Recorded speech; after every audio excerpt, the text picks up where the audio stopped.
आज हम हकीकी आजादी के लिए इधर आए हैं रावलपिंडी में। हमारी आवाज पिंडी के हर कोने में, हर गेट नंबर पे पहुंचेगी। इस्लामाबाद में राणा सनाउल्लाह तू जिधर भी छुपेगा हमारी आवाज पहुंचेगी।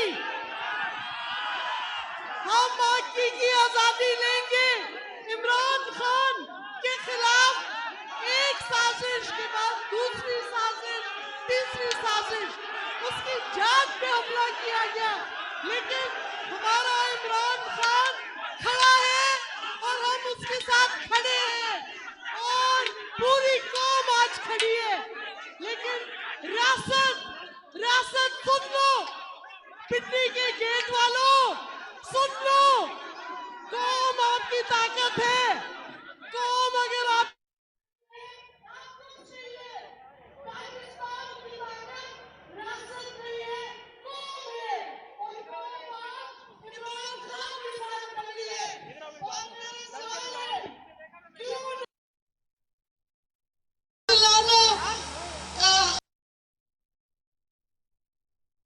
डीएमसी एडमिनिस्ट्रेटर एमक्यूएम के हैं।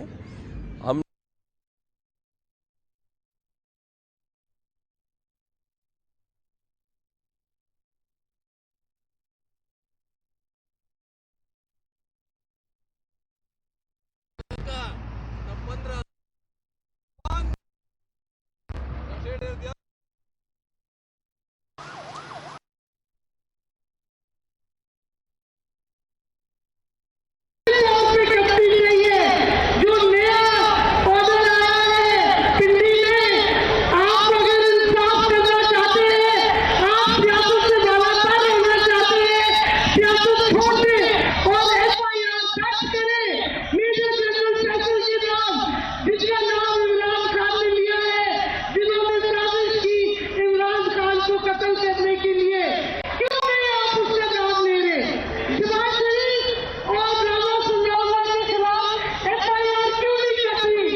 मजबूर